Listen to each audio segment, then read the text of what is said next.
Muy bien, pues el día de hoy tenemos una invitada muy especial. Tenemos bastantes días de estar recibiendo información de sus preguntas, ya sea por el registro, muchas veces en el chat, no solamente en esta sesión, pero en otras con bastantes preguntas específicamente sobre esas pruebas, ¿no? Esas pruebas que a veces tenemos todavía algunas dudas, en algunos lugares hay algunas que hay más disponibilidad en unas que otras, pero el día de hoy les traemos una invitada muy especial para poder darles una pequeña presentación y después abrir la sala para poder contestar la mayor preguntas que podamos cubrir en esta sesión para poder aclarar esas dudas. Tenemos el día de hoy a la licenciada María Beatriz López Castellanos. Ella es la asesora del laboratorio de la Oficina Regional para Centroamérica de los Centros para el Control y Prevención de Enfermedades para Centroamérica. La licenciada Beatriz López es guatemalteca, se graduó de Química Biológica en la Universidad de San Carlos de Guatemala. Fue catedrática e investigadora en la Facultad de Ciencias Químicas y Farmacia, cuando recibió una beca posgrado para el programa de investigación de laboratorio en el Instituto de Medicina Tropical, Universidad de Nagasaki, en Japón. Así que en 1997 ya se unió al Centro de Estudios de Salud de la Universidad del Valle de Guatemala, donde participó de diferentes proyectos de investigación e implementación relacionados con parásitos intestinales, calidad de agua, toxoplasmosis, comunicaciones en salud y enfermedades entéricas. Adicionalmente, fue catedrática en la Universidad del Valle. De enero de 1917 a marzo del 2020 fue consultora de Visnova Partners y Definet para CDC, y actualmente es la asesora de laboratorio de la Oficina de los Centros de Control y Prevención de Enfermedades en la región de Centroamérica. Tiene experiencia en proyectos de investigación, en comunicaciones en salud, desarrollo de cursos de e-learning, bioseguridad, investigación de brotes, control de infecciones y comunicación de riesgo. Tiene experiencia en docencia universitaria, microbiología, parasitología, enfermedades infecciosas, técnicas de investigación, redacción e informes, y es coautora de 24 artículos en revistas revisadas por pares. Así es que tomemos ventaja este día de hoy con toda esta experiencia, y sin más que decir, les dejo con la doctora Beatriz López. Bienvenida, doctora. Licenciada, perdón. Gracias, Elsie. Muy buenas tardes a todos. Un gusto saludarles y gracias por la invitación a todo el equipo. Muy complacida de poder compartir con ustedes una presentación muy sencilla. Sé que hay inquietud sobre las pruebas de laboratorio, entonces vamos a estar juntos en esto contestando sus preguntas. Sé que hay algunas que han hecho con anticipación. Un gusto ver a Carmen y a Nazario en Guatemala, y como les decía a Carmen, me asusté un poquito porque justo cuando empezó a hablar Elsie, y también Diana está con nosotros, empezó a temblar, pero bueno, ya todo tranquilo. Así que voy a compartir mi pantalla para iniciar la presentación. Si me pueden confirmar si la pueden ver, por favor. Sí, se ve bien. Bueno, entonces vamos a hablar del diagnóstico de laboratorio del virus SARS-CoV-2. Vamos a hablar un poco de generalidades, los tipos de prueba, el uso y cómo se pueden interpretar, las pruebas moleculares, las de antígeno y también las pruebas serológicas. Les voy a compartir fuentes de información que pueden ser de utilidad para saber más sobre las pruebas y el papel que tiene el diagnóstico de laboratorio en la respuesta a la pandemia.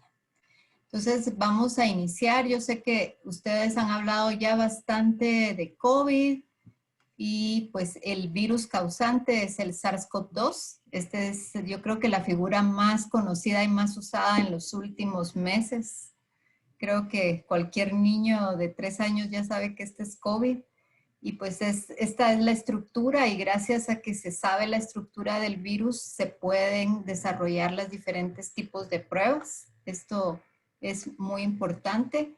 Y algo muy particular en este caso de la pandemia es que desde los primeros días se publicó la secuencia genética de este virus, del SARS-CoV-2.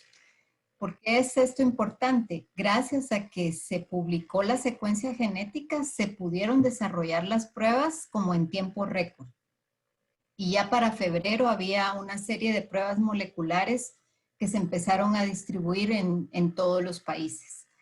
Personalmente tuve la oportunidad de asistir a una capacitación que dio OPS en México en febrero. Estábamos para febrero 14 en la Ciudad de México con los países de Centroamérica y algunos países del Caribe, donde los laboratorios nacionales ya fueron preparados para empezar de regreso a cada laboratorio nacional a poner las pruebas antes de que tuviéramos cualquier caso en la región. Entonces, tal vez lo más importante es distinguir que hay dos tipos de pruebas.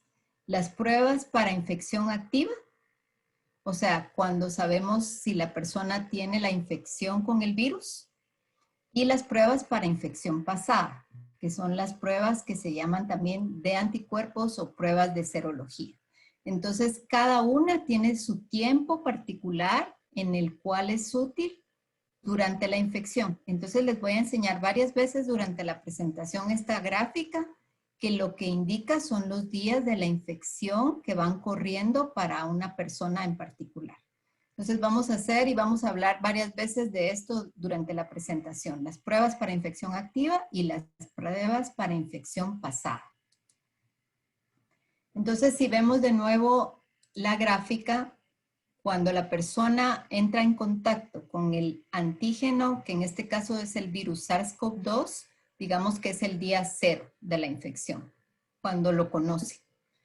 Y este virus permanece por unos días, vamos a decir que esto es lo normal, siempre hay excepciones en los pacientes, pero los virus aparecen a partir del contacto y luego aparecen los síntomas. Los síntomas aparecen ligeramente más tarde de la presencia del virus y se extienden durante cierto número de días. Aquí llegamos más o menos al día 14. Y la producción de anticuerpos se monta más adelante en la infección.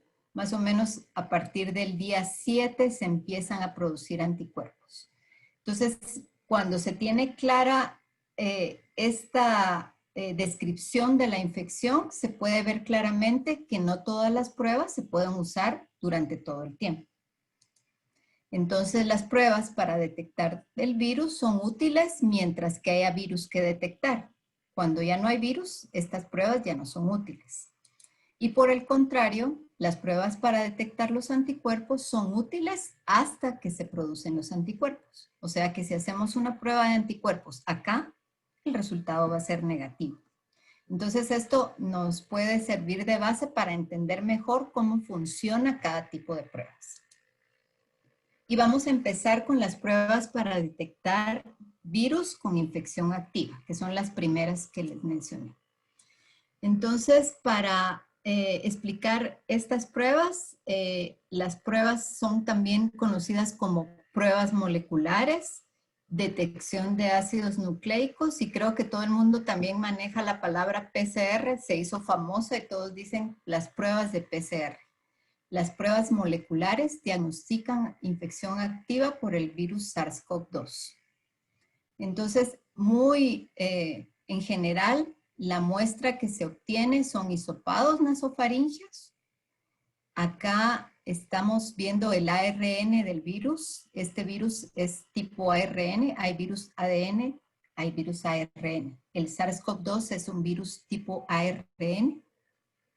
Y una vez se extrae el ARN en la muestra, se amplifica.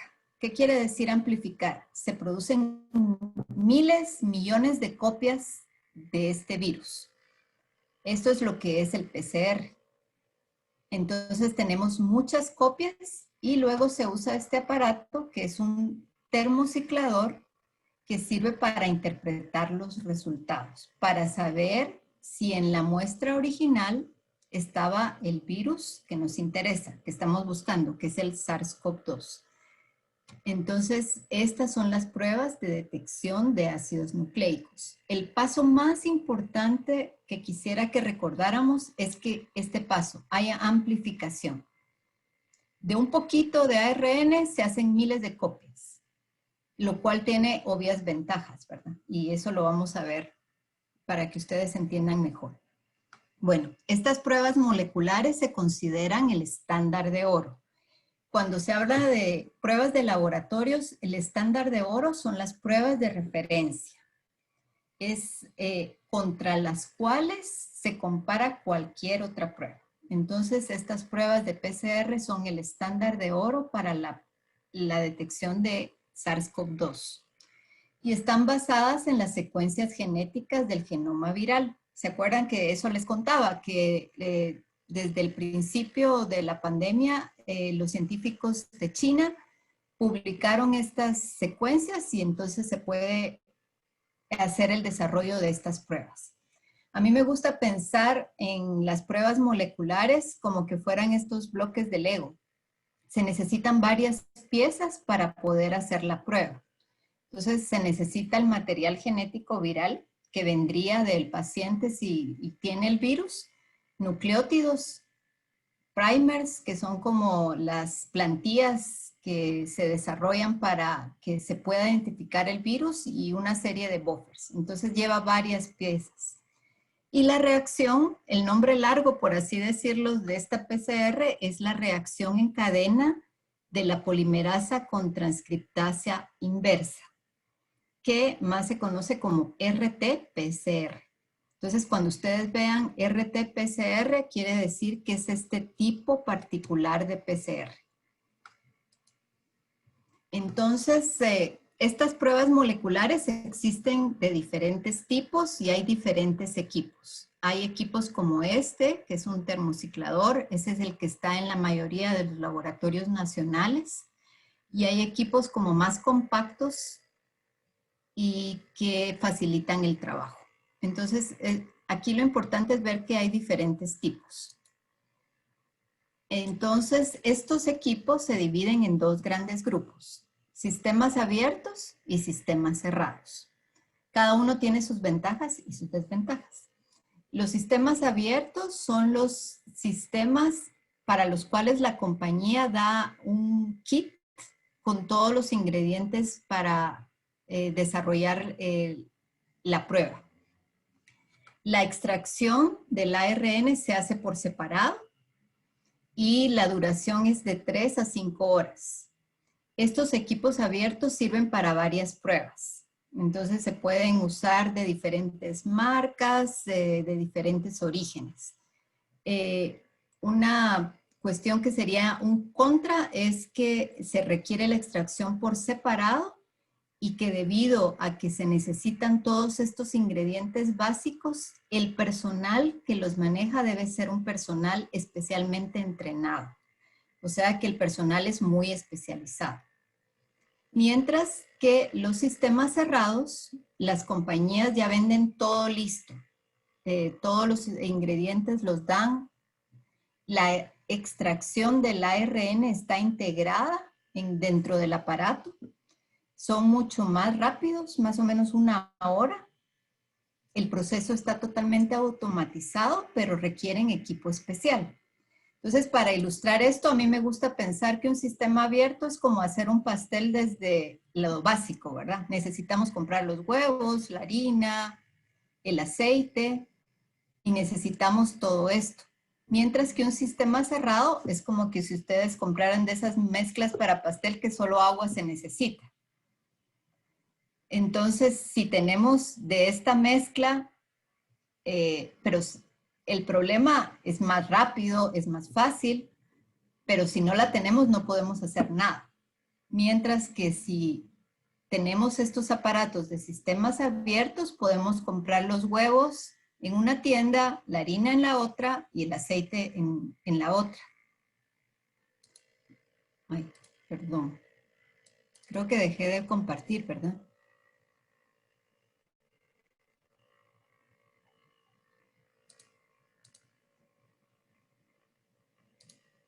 Bueno, entonces cada una de estos tipos de pruebas moleculares, todas son moleculares, pero hay sistemas abiertos y cerrados.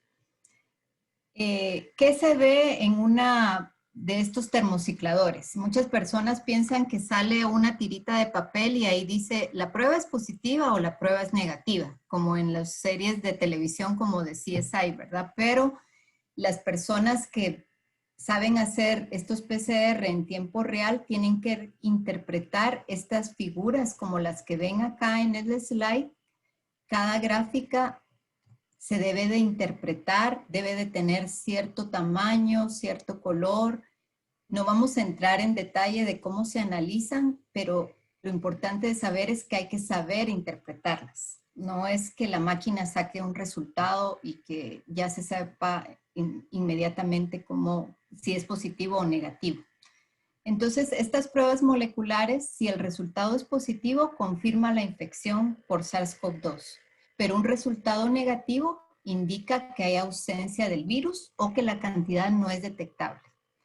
Recordemos que se hacen miles de copias del virus, del ARN del virus. Entonces, la cantidad tiene que ser muy pequeña y con eso es suficiente para que la prueba es positiva.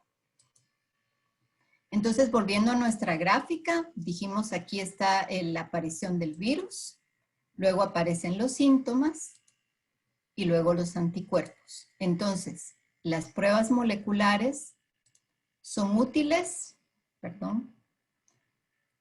cuando hay presencia del virus. Entonces, recordemos esto para compararlas con el otro tipo de pruebas. Ahora vamos a ver las pruebas de antígeno. Las pruebas de antígeno también diagnostican una infección activa, o sea, detectan el virus, pero hay una diferencia muy importante. La muestra es la misma, hisopado nasofaringeo, pero lo que detectan las pruebas de antígeno son proteínas o pedacitos del virus. Aquí se lo pueden imaginar. No existe el paso de replicación. ¿Se acuerdan donde se hacían las millones de copias? Acá no. Lo que se detecta es lo que había en ese momento, lo que logró extraer la toma de muestra.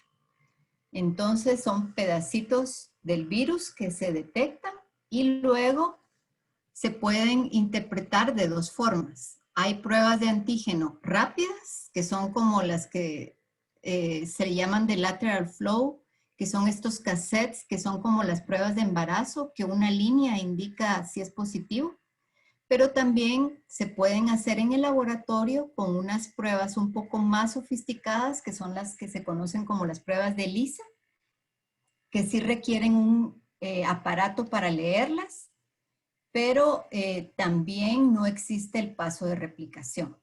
Entonces, un resultado positivo en cualquiera de estos tipos de pruebas indica la infección activa. Entonces, acá volvemos, no hay amplificación.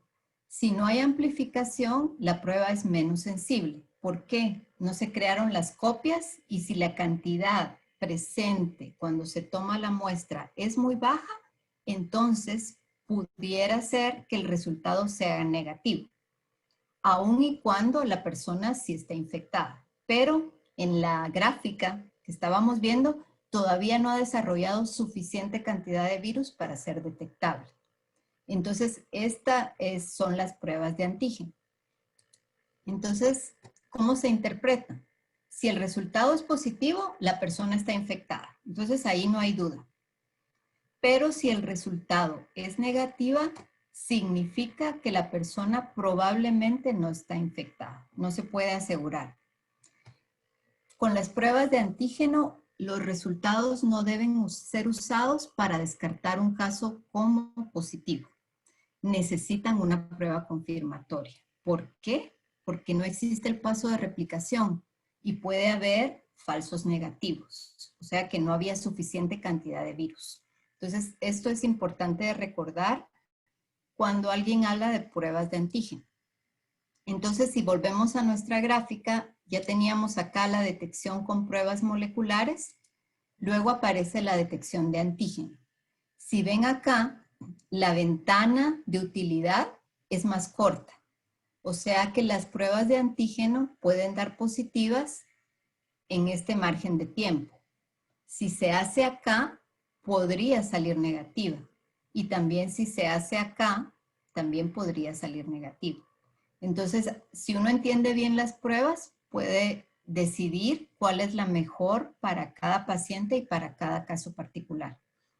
Entonces, es importante hacer hincapié en que ambas detectan al virus, pero lo detectan de diferente forma. Las pruebas moleculares tienen la gran bondad de que el paso de replicación nos permite que sea altamente sensible. Se habla de 99% de sensibilidad, casi que 100, ¿verdad? Pero siempre en el laboratorio decimos que nunca hay 100, nunca hay 100 ni 0. Eso es una regla que aprendemos en la universidad.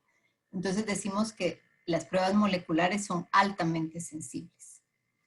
Entonces, haciendo esta diferenciación, entremos a lo que es costo, tiempo y sensibilidad. Las pruebas moleculares son más caras y llevan más tiempo para hacerlas. ¿Por qué? Por todos los pasos que se necesitan, la replicación, la extracción. Mientras que las pruebas de antígeno pueden ser más baratas y llevan menos tiempo para realizarse. Algunas pruebas de estas de lateral flow pueden ser de entre 15 a 30 minutos se puede obtener un resultado positivo. Pero recordemos, las pruebas moleculares tienen una alta sensibilidad y las pruebas de antígeno una menor sensibilidad. Y cada prueba es particular, pero podemos decir que más o menos es del 80% la sensibilidad que se maneja para las pruebas de antígeno. Este es el algoritmo para las pruebas de antígeno que publicó Pajo en la última revisión que hicieron de las directrices de laboratorio. Y muy resumidamente les quisiera comentar, este es el algoritmo que se aconseja seguir.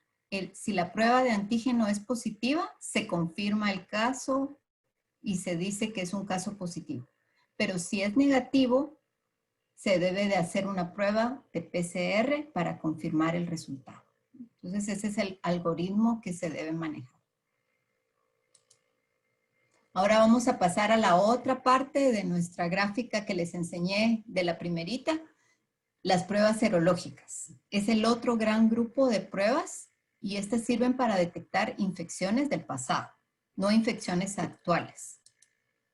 Entonces, ¿cuáles son las principales diferencias? Una gran diferencia es que aquí la muestra no es un hisopado nasofaringeo, sino la muestra que se necesita es una muestra de sangre.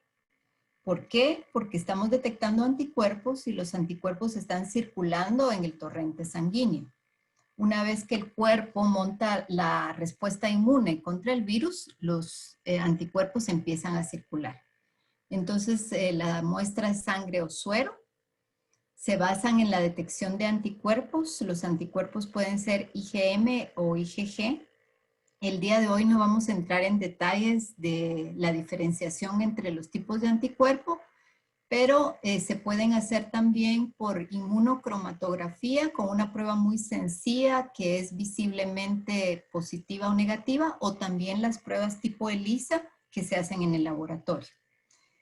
Estas pruebas de serología han mostrado una sensibilidad más o menos del 70%, más o menos, depende de la prueba, siempre y cuando el paciente ya tenga más o menos 10 días al menos de haber iniciado los síntomas. Si recuerdan con nuestra gráfica, si se hacen al principio de la infección, como el cuerpo no ha montado la respuesta inmune, entonces no van a haber un resultado positivo. Equivocadamente, algunas personas podrían pensar, me voy a hacer la prueba de sangre en lugar, porque la prueba de hisopado es un poco molesta, prefiero hacerme la de sangre, pero si es al principio de la infección va a tener un resultado negativo.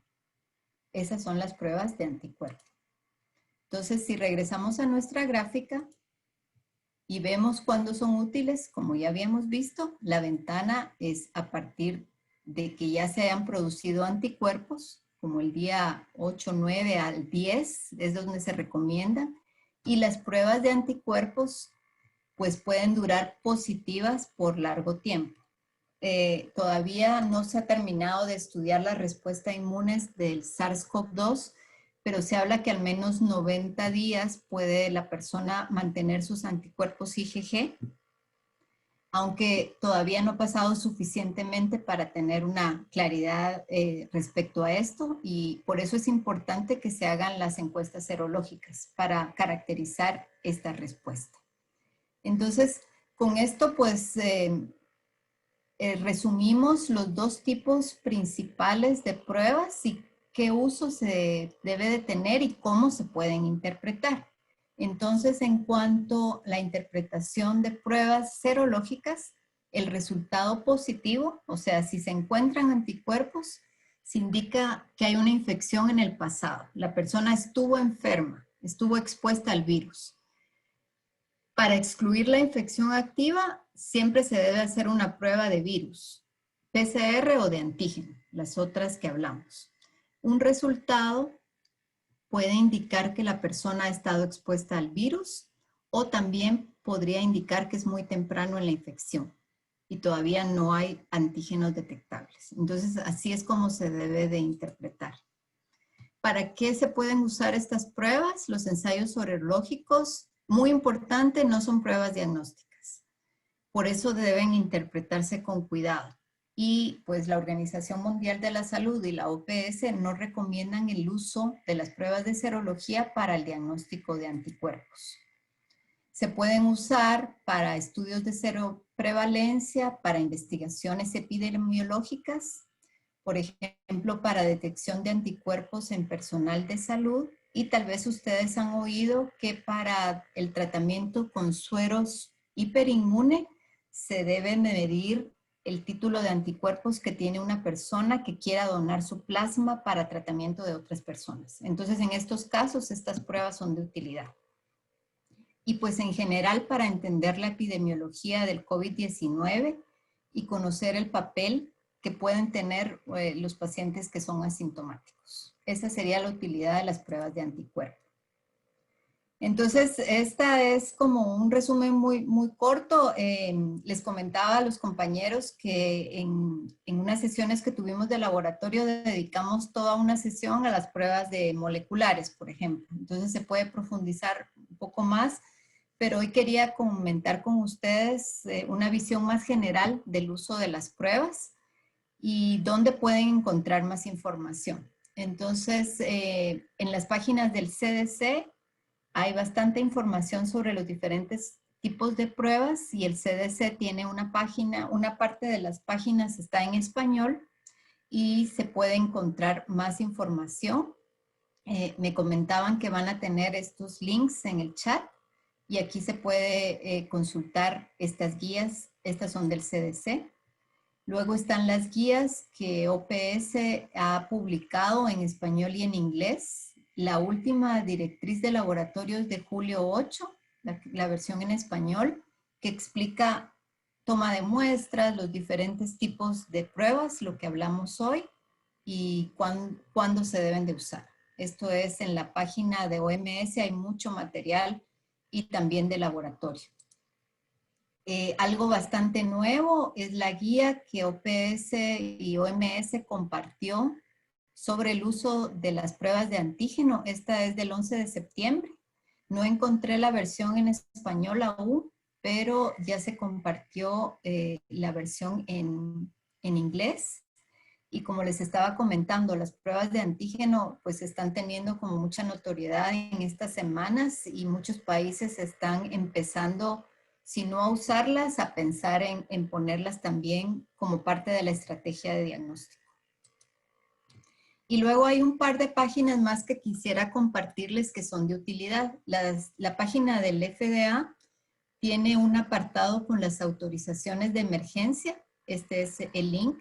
Aquí están un listado de todas las pruebas de todos los tipos que han sido autorizadas por FDA para ser usadas en el contexto de COVID.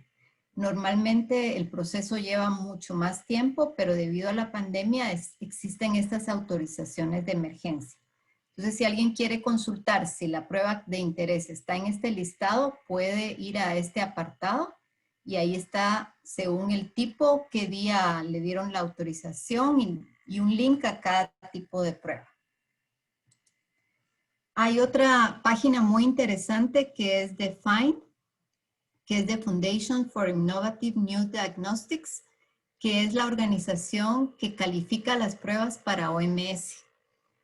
Acá está el link y lo interesante de esta página es que va dando los resultados según van haciendo la calificación de las pruebas. Al momento tienen calificación para pruebas moleculares. Había notado para hoy hay resultados de 22 pruebas moleculares donde ya habla de sensibilidad y especificidad. Y tienen también un listado de las pruebas que están en cola, por así decirlo, en línea para ser evaluadas tanto de antígeno como para serología. Entonces, alguien que le interese puede entrar y buscar los resultados de las que ya han sido evaluadas y cuáles están en lista de espera para ser evaluadas. Es una página muy interesante y va cambiando cada día. De la anterior, también les había comentado, quisiera decirles que hay ya 164 test moleculares que fueron aprobados por FDA, mientras que solo hay 4 test de antígeno aprobados y de serología hay 46 que han sido aprobados por FDA. Es importante hacer notar que FDA es la agencia que autoriza para Estados Unidos. Hay agencias similares para Europa y para Asia que también hacen estas autorizaciones. Entonces, de acuerdo al tipo de prueba, pues se puede referir a la institución que les da este aval. Y pues para ir terminando la presentación, ¿cuál es el papel del diagnóstico de laboratorio? Bueno, y con el grupo que trabajamos, el laboratorio, siempre decimos que el papel del diagnóstico de laboratorio es fundamental. Y se ha demostrado en esta pandemia en particular que solo teniendo las pruebas y los resultados de laboratorio es como podemos saber si un caso es positivo. Y gracias a eso es que están los datos. O sea que por eso decimos que es fundamental. Sirven para confirmar las infecciones, para seleccionar rápidamente los casos sospechosos y hacer un manejo, un triaje adecuado. Y luego para determinar la exposición actual y pasada al virus. Y nos va a servir para ver el alcance del brote, mapear la pandemia, ver tendencias, rastrear contactos. O sea que hay muchos usos que tienen las pruebas de laboratorio dentro del contexto de esta emergencia. Y con esto pues les puedo resumir un poquito de lo que es los tipos de pruebas. Espero que les haya gustado y sobre todo que les abra la curiosidad a todos para aprender más sobre el tema. Bueno, que a nosotros nos apasiona todo lo de laboratorio, pero entendemos que estas sesiones con personas de diferentes profesiones son muy enriquecedoras y pues abierta a discusión y a preguntas que podemos resolver entre todos. Muchas gracias. Gracias a usted, gracias a la licenciada por esa excelente presentación. Antes de continuar, tenemos un caso, pero antes de continuar queremos recordarles y agradecerles por favor que estén pendientes al chat. Se va a estar compartiendo con ustedes el enlace para que puedan realizar la evaluación de la sesión de hoy. Así que agradecemos como siempre su colaboración ante este asunto. Una vez completen la evaluación, entonces podrán accesar para su certificado. Pasamos entonces con el doctor Carlos para un caso que va a estar compartiendo con nosotros. Carlos. Muchas gracias a todos. Voy a intentar hacer lo siguiente. Voy a presentar el caso clínico. Es un caso clínico de un paciente que fue expuesto a otro paciente con COVID-19 y la pregunta que tenía este paciente estaba relacionado con pruebas diagnósticas.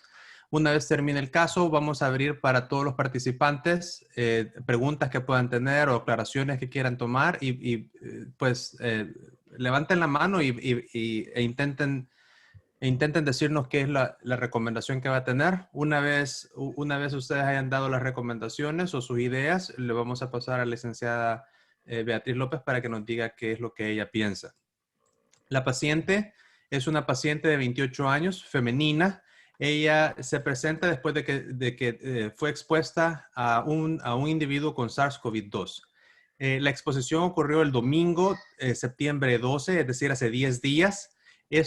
Fue un amigo del novio que vino a la casa. La paciente vive con su novio en la casa.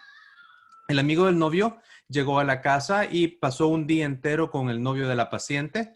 Ellos miraron fútbol americano, hicieron comida en la casa, asados y demás. Ellos interactuaron sin distanciamiento social, interactuaron sin mascarillas. La paciente interactuó con el amigo del novio por cerca de 2 horas. La interacción ocurrió dentro de la casa. No tuvieron distanciamiento social, no utilizaron mascarillas e interactuaron más o menos por 2 horas. Ella menciona de que ella se sentó en un sofá con el amigo del novio y estuvieron platicando los tres. El amigo del novio durmió en la casa, durmió en un cuarto separado en donde no había comunicación ni ventilación que comunicaban el cuarto principal con el cuarto de huéspedes. Una vez el amigo del novio se reportó como positivo para SARS-CoV-2, él le mencionó esto a ambos, a la paciente y al novio de la paciente. El 17 de septiembre, es decir, el jueves pasado, ambos tuvieron una prueba rápida y una prueba de PCR.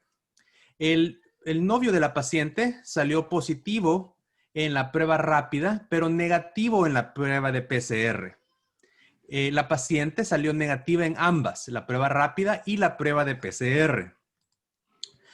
Una vez tuvieron esa prueba, se fueron a la casa, el mismo día o el día siguiente, el novio empezó con síntomas. Los síntomas los mencionaron como síntomas de resfriado común. Tenía un poquito de rinorrea, un poco de congestión nasal. Oh my gosh. Sí, oh my gosh. Un poquito, perdón por eso. Un poquito de congestión nasal y por esa repetición de síntomas leves, entonces ambos repitieron su prueba, una prueba de PCR solamente 2 días después, en septiembre 19, es decir, el sábado pasado. El novio salió positivo con esta prueba de PCR y fue reportada el día de hoy.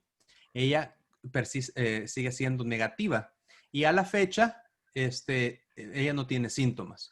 El novio nunca desarrolló fiebre, nunca desarrolló disnea, cansancio, nunca desarrolló otros síntomas moderados o severos.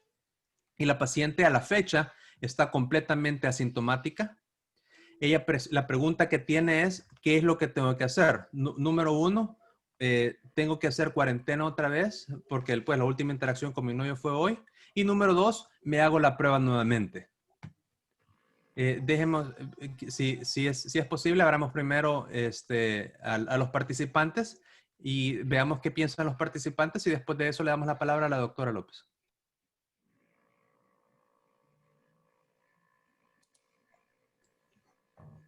¿Alguien quiere participar? A ver, Sí. también, si pueden hacer más preguntas también. Adelante, Diana. A ver, un poquito conocí el caso, pero el novio finalmente fue positivo para serológica y fue positivo luego para PCR, el novio. Y la novia, la muchacha, ¿cómo tiene las pruebas después de que le hicieron? ¿Y qué quedó la muchacha? ¿Cuáles son los resultados de las pruebas? Negativa, ella siempre fue negativa. Serológica Tuvo la prueba, y PCR. sí, ella tuvo la prueba rápida y la PCR en septiembre 19. Se repitió una PCR en septiembre 17. En septiembre 19 se repitió solo la PCR y también volvió a salir negativa. A la fecha, ella no tiene ningún síntoma. El único que tiene síntomas leves es el novio, con su prueba PCR positiva ya del septiembre 19.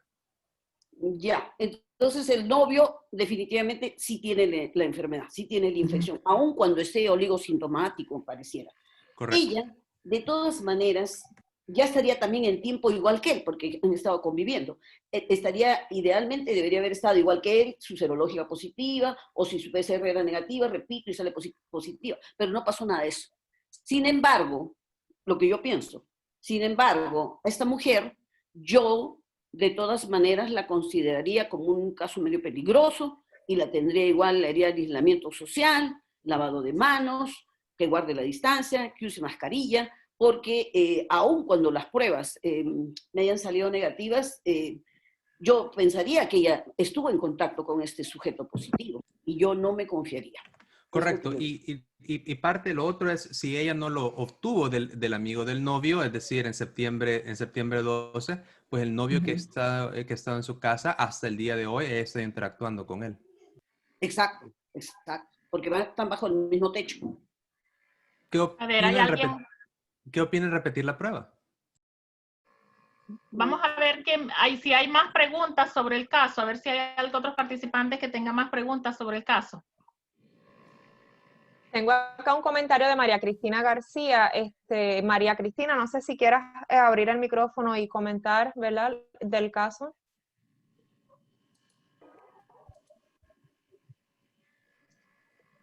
Yo me preguntaría si no es posible que esté todavía sin desarrollar síntomas y que pueda positivizarse en los próximos días, por lo tanto la mantendría aislada 14 días, considerando el contacto con su novio, y en ese término, según los síntomas, repetir los análisis.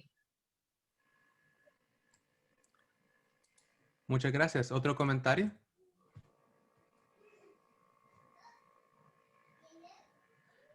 Doctora López, ¿quiere comentar?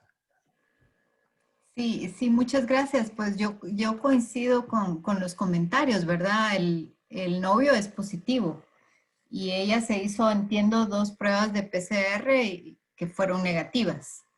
Pero siendo él positivo y habiendo estado conviviendo, debería de seguir las indicaciones como contacto de un caso positivo, mantener lo que llamamos cuarentena, que al menos serían 14 días de estar aislada, ¿verdad?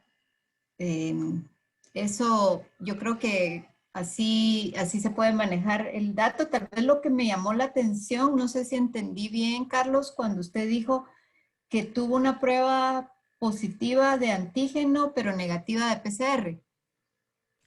Creo que eso me comentó usted. Sí, la paciente, no estoy seguro si fue qué tipo de prueba rápida estaba refiriéndose a ella cuando me lo dijo a mí. No sé si me dijo, pues no sé si fue una prueba serológica o una prueba rápida. Ah, ya. De antígenos de las pruebas tipo Abbott, por ejemplo, imagino, las pruebas Abbott de 15 minutos, no estoy seguro cuál de las dos fue. Esto ocurrió en Chicago, Illinois, así que me imagino que fue una prueba como la de Abbott, que no son pruebas serológicas, pero no estoy seguro.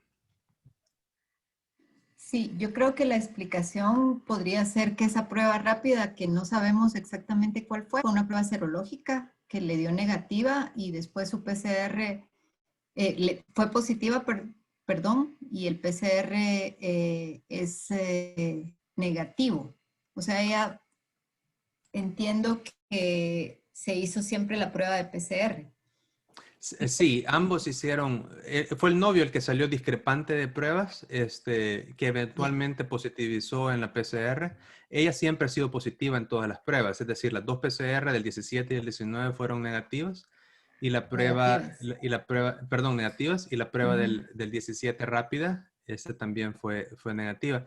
Yo quiero más o menos dar un poco la recomendación que yo le di a la paciente, es una paciente que vi el día de hoy, por cierto.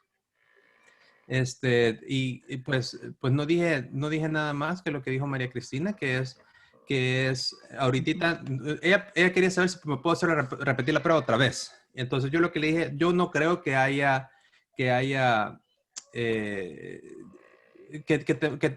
tengamos que repetir la prueba, digamos, mañana o pasado mañana. No creo que sea lo mejor. Yo creo lo mejor es utilizar distanciamiento social, cuarentena, tomar como el novio, la interacción del día de hoy del novio, como la última interacción con un paciente con COVID-19 y hacer cuarentena por 14 días. Para todos los participantes, parte de lo que hemos dicho anteriormente es que si un paciente va a desarrollar síntomas, aproximadamente cerca del 98% de estos pacientes desarrolla síntomas de COVID-19 más o menos a 11.5 días después de la exposición. Es decir, yo lo que le dije es, pues probablemente la exposición con el 12 de septiembre, pues está cerca de decir ese 98% si desarrolla síntomas va a ser en el día de mañana, pasado, cuando sea que cumpla los 11.5, pero el hecho de que hoy tuvo exposición con su novio y su novio es positivo, entonces tiene que de todos modos esperar los 14 días. Y si va a desarrollar síntomas, por la exposición con su novio, va a desarrollar síntomas en la mayoría de los casos, en los 98% de los casos, en los siguientes 11.5 días. Le dije, lo que vamos a hacer es haga distanciamiento social, cuarentena, aléjese de la casa, ya pensaba irse a un apartamento distinto de los padres. Yo le dije, perfecto, hagamos eso. Lo que sí le mencioné es, si usted, igual que como lo dijo María Cristina, si usted desarrolla síntomas, entonces hagamos la prueba de PCR otra vez. Porque pues si repetimos mañana, digamos, es negativa, pues muy probablemente esté presintomática y desarrolla síntomas 10 días después, va otra vez a tomarse la prueba en ese entonces. Entonces yo le dije, ahorita hagamos cuarentena, distanciamiento social, y si desarrolla síntomas, prueba de PCR. Aquí tengo a Luis González que está haciendo un comentario, una pregunta importante, donde él establece que si podría ser que la joven, ¿verdad?, fuera asintomática y ella haya sido la que haya entonces contagiado al novio, quien ahora es que está saliendo positivo. ¿Eso sería una posibilidad? Calculo que eso ella fue PCR negativa, ¿verdad, Carlos? Ella fue PCR negativa 2 veces, septiembre 17 y 19. Entonces, la mayor interacción entre el paciente index, digamos, el amigo de ambos, él interactuó más con el novio. Él pasó un día entero con el novio viendo fútbol americano y demás. Y la paciente pues no tenía, ella trabaja de casa, pues no tiene otras interacciones afuera. Entonces me parece más probable de que fue el amigo del novio que contaminó al novio en vez de que ella, digamos, lo trajo de otro lado. Él fue de todos modos, ese paciente, el amigo del novio, fue el primer paciente positivo de los 3. Por lo tanto, en este caso, debido al cuadro, ¿verdad?, y a las interacciones sociales que tiene la paciente, que es quien está negativo y asintomática, ¿verdad?, porque está negativo, entonces, en este caso, no sería quien haya transmitido porque no tiene interacciones con otra persona. Si hubiese sido entonces el caso en el que esta paciente sí tiene interacciones o trabaja afuera, ¿eso sería una posibilidad debido a ¿verdad?, que las pruebas han salido negativas? Licenciada, ¿quiere tomar esa pregunta? Sí, bueno, todo cabe en lo posible, ¿verdad? Pero los tiempos no coinciden por lo que nos comentaba Carlos. Entonces creo que lo más práctico es el consejo que le dio y manejarla como contacto de un caso confirmado positivo. Y el novio sí es un caso confirmado positivo, entonces a partir de que él tuvo su prueba positiva, ella debe de guardar la cuarentena pues reglamentaria. Y estaba leyendo algunos comentarios aquí en el chat, bueno, y no salir de su casa. Comentaban acá evitar contacto con sus padres, sí, obviamente, ¿verdad? Entonces, creo que fue muy buen consejo lo que les comentaba Carlos. Y a mí me pasó algo, pues es un caso personal. Yo estuve en contacto con una persona que fue positiva y la indicación que me dijeron, bueno, usted hoy se guarda los 14 días. Si tiene síntomas, a cualquier síntoma, se hace la prueba. Afortunadamente pasaron los 14 días sin problema, a pesar de que sí estuve en un lugar un par de horas con una persona que fue luego positiva, pero creo que ese manejo de contactos es el que más valioso para preservar que no se extienda más el número de casos. Yo tengo una pregunta sobre esto. Podemos utilizar este caso también para ver lo que estudiábamos un par de semanas atrás, hablando sobre los síntomas del paciente, ¿verdad? Cuándo es que se le diagnostica positivo o cuándo es que iniciaron los síntomas y contarle ahí los 10 días que el paciente tiene que es cuando se considera que está más contagioso y averiguar. Entonces yo no estoy segura, Carlos, cuándo fue que el paciente inició con síntomas, porque las pruebas, parece que hubo una mezcla de 2 diferentes pruebas allí y estaban inseguros. La más reciente entiendo que es la PCR, que es la que nos confirma el 17, pero ¿cuándo fue que iniciaron los síntomas? No, la paciente nunca tuvo, la paciente per se, que fue la... Que No, el novio. El novio de la paciente empezó con síntomas el 17 y ese día 17 tuvo las 2 pruebas rápidas y PCR que fueron discordes con negativa PCR. Él salió positivo con PCR el día septiembre 19, que fue reportado hasta el día de hoy. A los 7 Okay. días exactos Entonces los síntomas de haber empezaron estado en contacto con el amigo, ¿verdad? Del día 12. Entonces, sería entonces al inicio de los síntomas que se empiezan a contar esos 10 días, lo cual nos llevaría hasta el 24 de septiembre.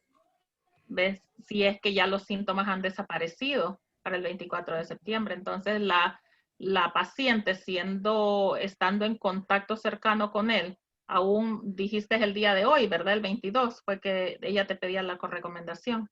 Entonces todavía es necesario que ella haga la cuarentena. Sí, yo lo que le dije es, pues ella también me preguntó cuándo él me puede ver a mí, o cuándo él puede ver a otros.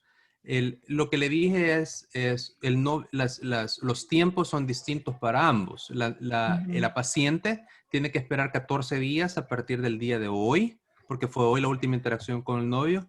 Y el novio, desde el inicio de los síntomas, 10 días, y después de eso puede interactuar con otros, pero tiene que estar seguro de que ha pasado 24 horas sin fiebre, sin el uso de antipiréticos. Entonces, él, en otras palabras, él va a terminar su aislamiento, digamos, antes que ella. Antes que ella.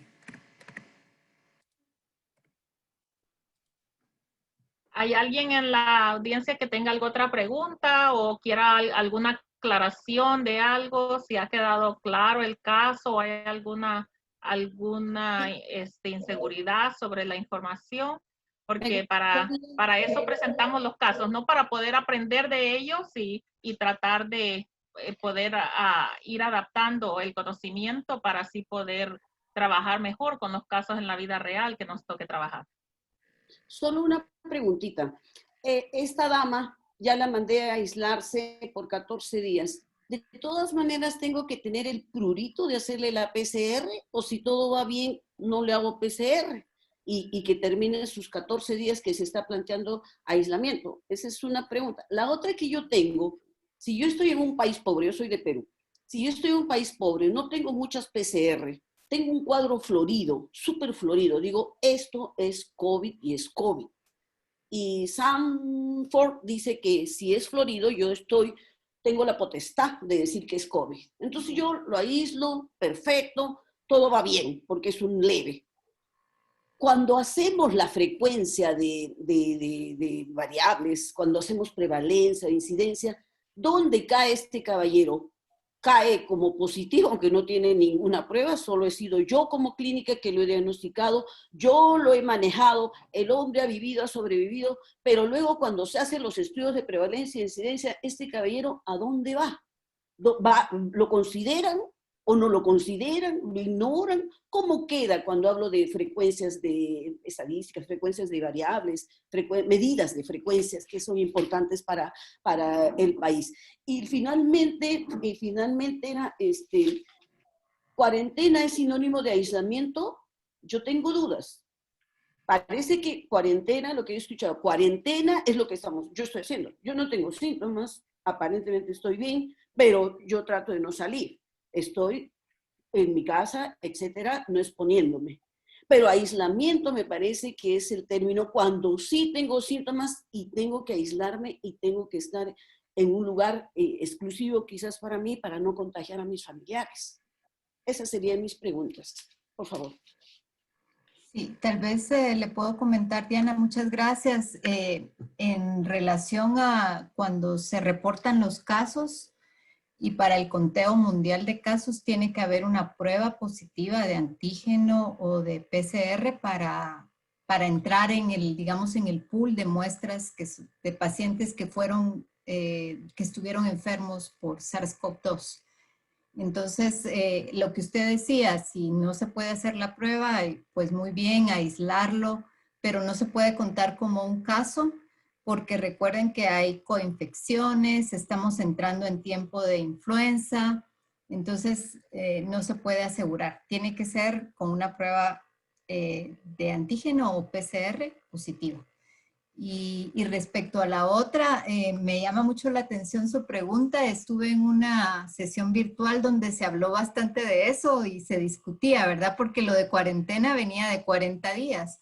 Y entonces estamos haciendo catorcenas o qué, ¿verdad? Pero entiendo que cuando se habla de cuarentena, como se maneja al menos en mi país, es que está aislado totalmente y no puede salir, ¿verdad? Aunque en los medios sociales decíamos que estábamos en cuarentena todos estos meses, pero realmente ese aislamiento de no salir absolutamente de la casa y no estar en contacto con ninguna persona es a lo que estábamos hablando de los 14 días de aislamiento que tenía que tener la persona. Creo que se ha confundido un poco entre aislamiento, distanciamiento social, ¿verdad? Ese término. Pero de acuerdo con usted, Diana, es un aislamiento en que no se puede ver a nadie y no se puede salir a ninguna parte. Perdóneme, y la importancia de hacerle el PCR a esta dama, a esta buena moza, es porque quizás para luego entre al conteo de si fue positiva, porque si no, si yo no le hago ya no la voy a poner en el conteo, donde usted dice, ¿cierto? Exacto, y si se recuerda la gráfica que les enseñé, si pasan muchos días, puede ser que el PCR ya vaya a ser negativo. Incluso para dejar que una persona saliera del hospital, se manejó en un tiempo de la pandemia que tenía que tener una prueba de PCR negativa. Eso cambió, porque se sabe que hay personas que permanecen con PCR negativas hasta los 21 días o más. Entonces ya no es criterio para dejar salir a alguien de ese aislamiento, pero sí podría ella tener su prueba negativa si ya pasó mucho tiempo, ¿verdad? Pero para que entre en el conteo que usted decía en particular, sí tendría que haberse hecho la prueba. Correcto. Diana, perdóname, estás en mute, quita el micrófono, actívalo. Ahí está. Doctora, y aquellos doctores jóvenes que están en la trinchera, que están luchando y que aparentemente están bien, ¿cada cuánto tiempo debería hacerles la prueba para ver si ya cayeron? ¿Y cuál de las dos sería? Tal vez sería la PCR para esos muchachos jóvenes que están ahí luchando en la emergencia, en los pabellones. ¿Cómo se les controla que no se contagiaron ya? Entiendo que esto depende mucho del protocolo de la institución de salud y he escuchado diferentes manejos. Sé de algunos lugares en Guatemala donde se les hace prueba de PCR cada 2 semanas, de acuerdo a la disponibilidad también de pruebas. ¿Verdad? Pero sí, ahí entraría los lineamientos que cada país tenga y la disponibilidad de pruebas en el centro de salud y el grado de exposición que tiene la persona, ¿verdad? Como usted dice, los que están tratando a los pacientes al lado de su cama contra las personas que están en la misma institución, pero tienen otras tareas, ¿verdad? Entonces hay que hacer esa distinción. Eso sí, dejo tal vez a alguno de los clínicos que nos apoye, pero eso es lo que yo he visto. A veces hasta cada 2 semanas les hacen PCR. Muchas gracias, perdón. La anécdota chiquita en mi país, estamos de cabeza, pero perdónenme. Pero ¿qué ocurre? Para que el individuo que tuvo COVID, que lo aislaron, el leve, que hizo aislamiento 14 días y cumplió y sobrevivió, ya quiere volver a su trabajo. Entonces, ¿qué se le exige? Hazte la prueba. Y si no está negativa, no te acepto. Y te regresas a tu casa. Entonces, de toda la explicación es una actitud descocada la que estamos haciendo, ¿cierto? Porque le exigimos que esté negativo, si no, no puede entrar a volver a su trabajo. Imposible, porque ya lo dijo usted, que la serológica me puede quedar positiva como un recuerdo, qué sé yo, hasta 90 días. Y yo hice mi cuarentena en 14, ya si quiere un día más, vuelvo, sigo positivo, pero ya estoy libre para trabajar. Y no lo aceptan, quiere que negativice algunos escenarios. ¿Qué le parece? No, y otra cosa es que incluso no solo la serológica con los anticuerpos, sino también la prueba de PCR puede pasar a que esos pacientes que están haciendo shedding por tiempos prolongados. Por mucho tiempo. Sí, por mucho tiempo. Y no necesariamente, pues o sea, un paciente puede pasar semanas haciendo shedding de porciones de los virus que no infectan a otros, no transmiten la enfermedad o no transmiten un virus que pueda producir la enfermedad. Y bueno, la PCR siempre va a ser positiva, así como dice la licenciada, pues uno detecta partículas o porciones del virus, no el virus entero que produce la enfermedad. Otra de las cosas, y que también, pues, digamos, en favor a las instituciones que tienen esas políticas, COVID-19 es una enfermedad nueva. Nosotros estamos aprendiendo a medida que va pasando el tiempo. Las cosas que hoy, pues, sabemos, pues, hace un par de semanas, hace un par de meses, pues, no las sabíamos. Y eso es parte de esta pandemia, ese dinamismo en el aprendizaje. Uno tiene que ir aprendiendo y cambiando las estructuras mentales que uno tiene a medida que va pasando el tiempo, dependiendo de la evidencia científica que vaya saliendo. Por ejemplo, el CDC por un tiempo decía, pues para los trabajadores de salud, dos pruebas PCR positivas 24 horas aparte. Eventualmente descubrimos de que eso no era necesario y eventualmente los protocolos han ido cambiando. Pues y el último protocolo, que creo que es de finales de agosto, no sé si pues lo han actualizado en el mes de septiembre, pues igual es 10 días con 24 horas de fiebre.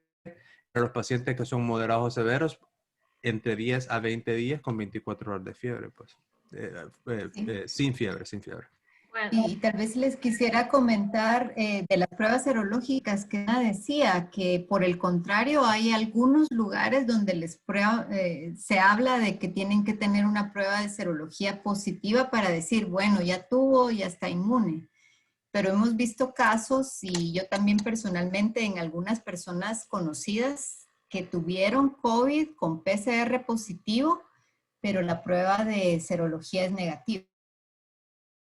O sea, ya no tienen anticuerpos o no los produjeron o la prueba de serología que usaron tal vez no es suficientemente sensible. Entonces eso es otro tema de discusión, ¿verdad? Eso que se hablaba del pasaporte para ir a trabajar, que en algunos países dijeron tiene que tener una prueba de serología positiva para decir ya se infectó, ya salió, pero no todos los casos se producen igual los anticuerpos. Y como decía el doctor, es una enfermedad nueva, no han pasado 6 meses para saber cuánto van a durar los anticuerpos de las primeras personas que se enfermaron. Entonces, de aquí a un año vamos a tener mucha mayor información. De aquí la importancia de hacer esas encuestas serológicas y ver cómo en nuestros países se van a presentar los títulos de anticuerpos de las personas que se supieron que fueron positivas. Entonces, eso va a dar mucha ayuda y claridad, ¿verdad? Pero tenemos que esperar más tiempo para tener más datos. Una cosa antes de cerrar, solamente para terminar el caso, y perdón que tuve problemas técnicos, el pensamiento con el paciente, solo para que lo tengan, es o la paciente no se contagió con la enfermedad y por ende nunca tuvo síntomas, o la paciente está presintomática. Y en dado caso, cuando reciba síntomas, pues vamos a hacer la prueba. O podría estar asintomática también. Podría permanecer asintomática. Sí. Si puede, que lo cual la única forma de comprobarlo sería otro PCR en el futuro, ¿no? Otro PCR. Antes de que pase el tiempo, antes de que pase mucho. Así es. Bueno, ya nos pasamos bastante del tiempo. Agradecemos mucho que se hayan quedado tarde con nosotros. Queremos invitarlos a que por favor nos ayuden llenando la encuesta que Alberto les ha puesto el enlace ahí en el chat. Es muy importante para nosotros, para nuestros programas, el poder tener esa retroalimentación de ustedes, de cómo ustedes piensan que es esta sesión, que se puede hacer para mejorarla, etcétera. Así es que por favor colabórennos con eso. Le da un gran agradecimiento a la licenciada Beatriz López por estar este día con nosotros, y la invitamos que cuando usted pueda, pues siga uniéndose. También les invitamos a que pongamos atención a los ecos que están disponibles en Centroamérica también, para poder apoyarlos a ellos y tener acceso a otro set de informaciones variadas, como en este caso sabemos que allí han tenido este eco especial enfocado en laboratorios. Así que muchísimas gracias y les paso la palabra para sus últimas palabras para el grupo. Gracias, Eli. Un gusto haber compartido con ustedes. Encantada. Hay muchas preguntas y mucho lugar a discusión. El tema es apasionante y vamos a saber mucho. Vamos a saber de muchas pruebas. Esperamos mucho más sensibles, más baratas y más rápidas, ¿verdad? Eso sería el ideal y es lo que todos queremos. Felicitaciones a todos en el grupo. Un gusto ver a muchas personas conocidas y muchas gracias de nuevo a todos y que estén bien, síganse cuidando. Gracias. Bueno, muchas gracias a todos.